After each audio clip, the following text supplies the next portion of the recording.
सभी को मेरा नमस्कार। आज है 6 जनवरी। तो आज के वीडियो का टॉपिक है पॉलिटी एंड भारत की राज्य व्यवस्था। तो बात करते हैं भाग 4 की, राज्य के नीति तक तत्व। तो कल की क्लास में हमने भाग 4 के अंतर्गत अनुच्छेद 42 तक समझा था। आज की क्लासेस में हम उससे आगे के बारे में समझेंगे। चलिए स्टार्ट करते हैं। तो बात हो रही भाग 4 की। भाग 4 के अंतर्गत क्या दिया गया है, तो राज्य के नीति निर्देशक तत्व, यानी कि भाग 4 के अंतर्गत राज्य की नीति निर्देशक तत्व दिए गए हैं। तो अनुच्छेद 36 से लेकर 51 तक। अच्छा, क्वेश्चन यहां से पूछता है कि राज्य के नीति निर्देशक तत्व लिए किस देश के संविधान से लिए गए हैं। तो किस देश संविधान से लिए गए हैं? आयरलैंड के संविधान से। चलिए स्टार्ट करते हैं।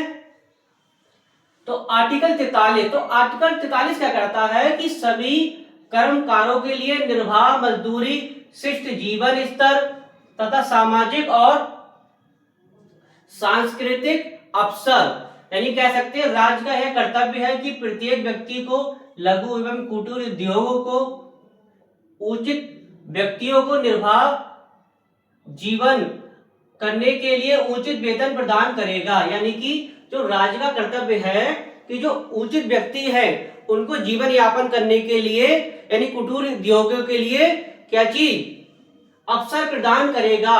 यानी क्या करेगा? अवसर प्रदान करेगा। अब बात इसी का करते हैं आर्टिकल 43 के सब आर्टिकल।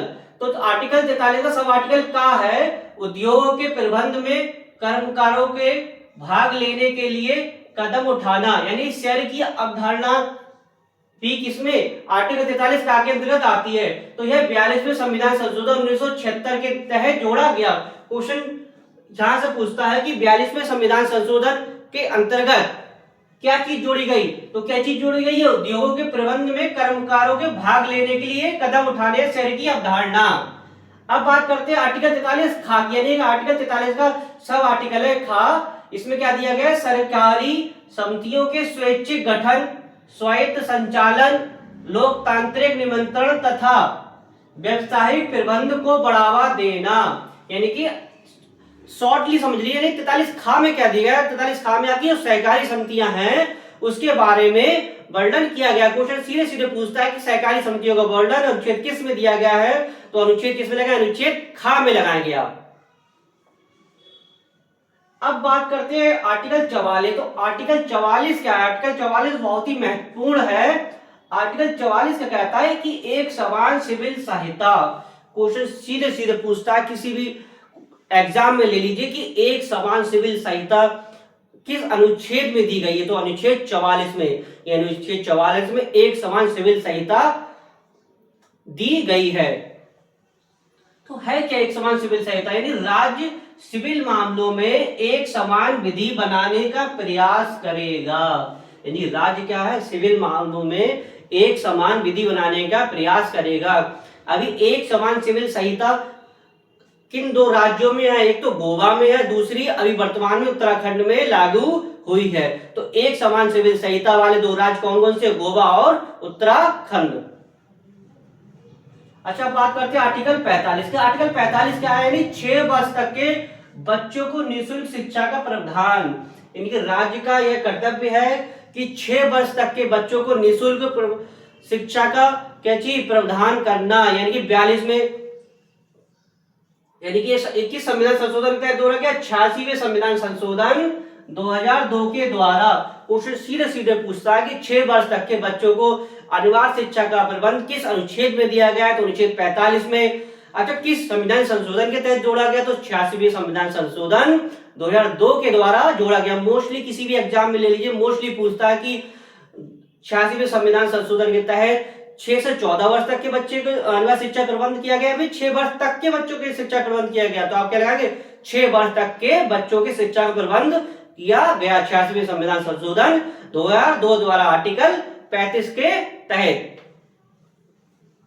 अच्छा, बात करते हैं आर्टिकल 46 की। आर्टिकल 46 क्या कहता है कि SC/ST वर्गों का शिक्षा एवं अर्थ संबंधी हितों का संरक्षण। यानी SC/ST जो वर्ग हैं उनके शिक्षा संबंधी हितों का संरक्षण किस आर्टिकल में कहता है? आर्टिकल 46 में कहता है। तो आर्टिकल 46 को हम समझते हैं।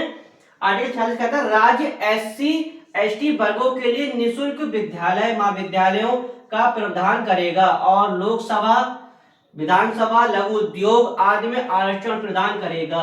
यानी कि जो SC ST वर्ग के लोग हैं उनको विद्यालय महाविद्यालयों में, विधानसभा लोकसभा में क्या चीज आरक्षण प्रदान करेगा। किस अनुच्छेद के तहत है? ये आपका आता है अनुच्छेद 46 के तहत। अच्छा, बात करते हैं आर्टिकल 47 की। आर्टिकल 47 क्या कहता है कि पोषाहार जीवन स्तर लोक व्यवस्था बनाए रखना राज्य का कर्तव्य है। यानी कि पोषाहार, मिड डे मील भी कह सकते हैं, इसी के अंदर आता है कि राज्य पोषाहार स्तर को बनाए रखने के लिए MD यानी मिड डे मील एवं राशन योजनाओं को लागू कर सकता है। यानी कि आपको जो मिड डे मील और राशन दिया जाता है किस आर्टिकल के तहत दिया जाता है? आर्टिकल 47 के अंतर्गत आता है। अच्छा, इसी में हम पढ़ते हैं, राज्य चाहे तो मादक पदार्थ यानी कि शराब, मदिरा कह सकते हैं, धूम्रपान, प्लास्टिक आदि पर प्रतिबंध लगा सकता है।